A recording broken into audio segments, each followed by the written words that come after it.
Olá, tudo bem? Na aula de hoje, a gente vai aprender a fazer o cálculo do beta. Mas, antes da gente aprender a fazer essa conta, a gente vai primeiro revisar o conceito. O que é o beta? O beta é uma medida de risco que correlaciona a performance do ativo em relação à performance do mercado. E a gente tem três opções para o beta. O beta pode ser igual a 1, isso é quando o ativo performa igual ao mercado. O beta menor do que 1, quando o ativo tem uma performance com variância menor do que a do mercado. E o beta também pode ser maior do que 1, que é quando o ativo performa com uma variância maior do que o mercado. E como que a gente interpreta esse gráfico que está aqui à direita? Nesse gráfico, a gente tem a dispersão do retorno do ativo e o retorno do mercado. É importante salientar que o eixo X corresponde ao mercado e o eixo Y corresponde ao ativo. Então, vamos analisar aqui esse pontinho a título de exemplo. Então, aqui a gente tem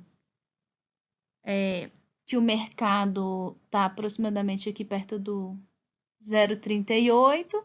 Então, o mercado teve um retorno neste dia de 0,38 positivo e ação quase de 1% positivo.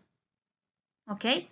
Então, a gente pega uma janela de observações e faz esse gráfico plotando retorno do ativo e retorno do mercado.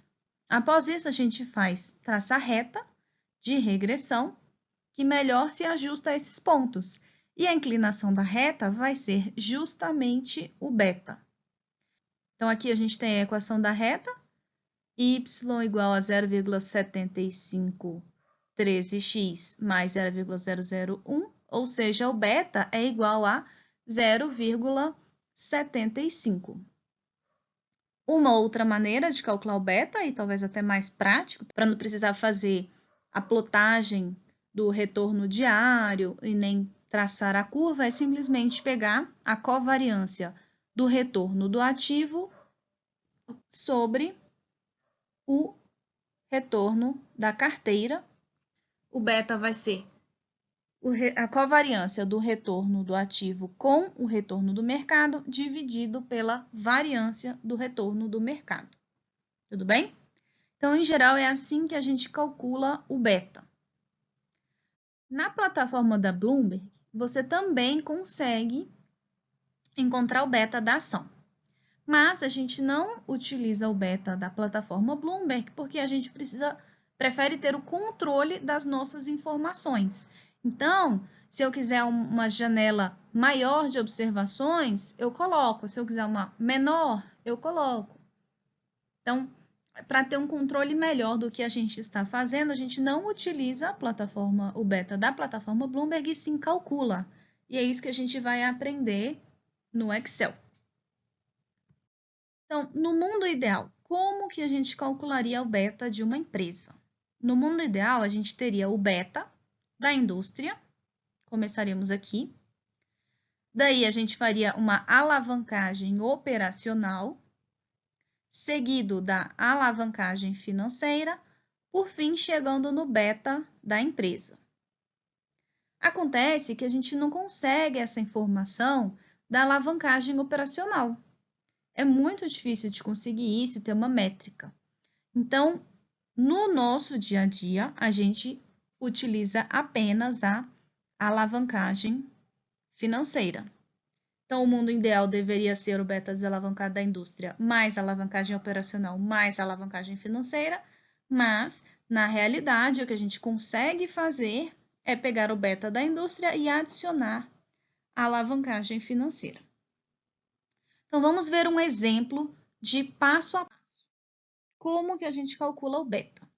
Então, a gente começa, no primeiro passo, desalavancando o beta das empresas do setor, ou seja, a gente está tirando o fator de risco que está relacionado ao endividamento de cada uma dessas empresas.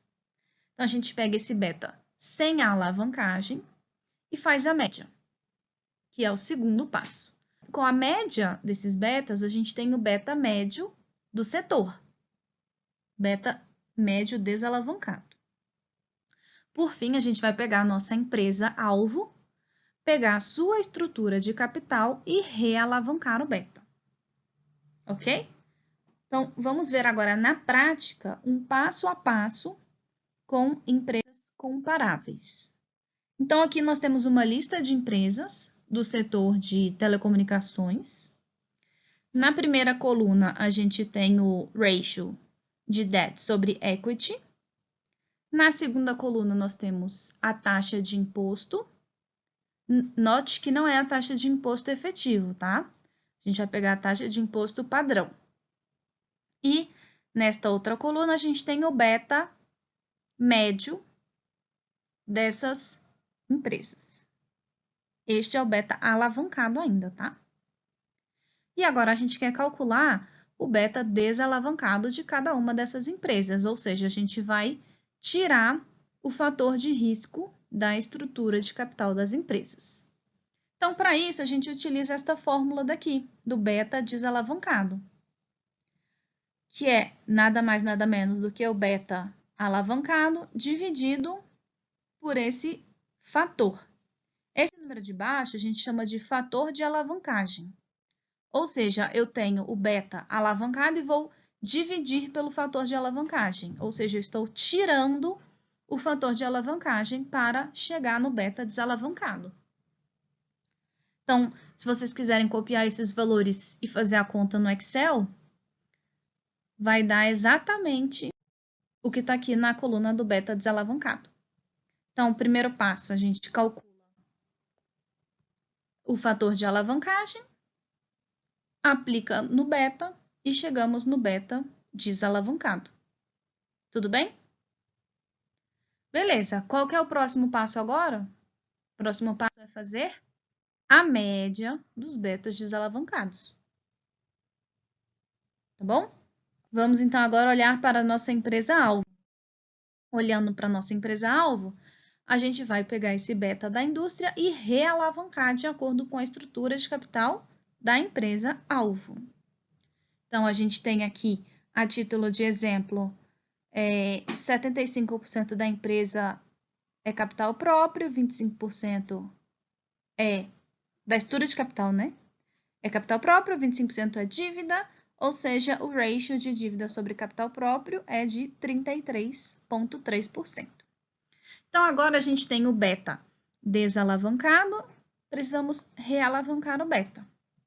Então, note que nessa fórmula do beta alavancado, a gente tem aquele mesmo fator aparecendo aqui, que neste caso a gente chama de fator de realavancagem, porque agora a gente tem um beta desalavancado e eu vou adicionar o fator de alavancagem, ou seja, eu vou multiplicar.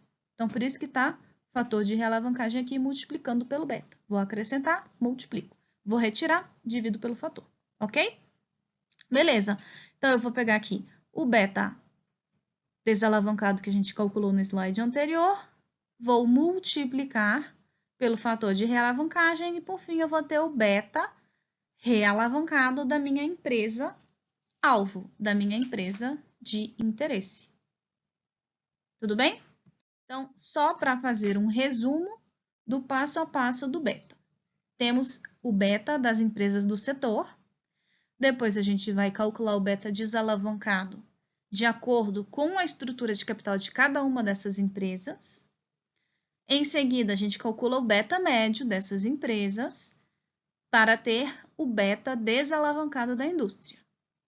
Após isso, a gente vai realavancar este beta da indústria de acordo com a estrutura de capital da nossa empresa-alvo. Tudo bem? Agora, nós vamos passar para o Excel e fazer na mão o beta que a gente calcula no dia a dia de uma boutique de M&A nesta indústria.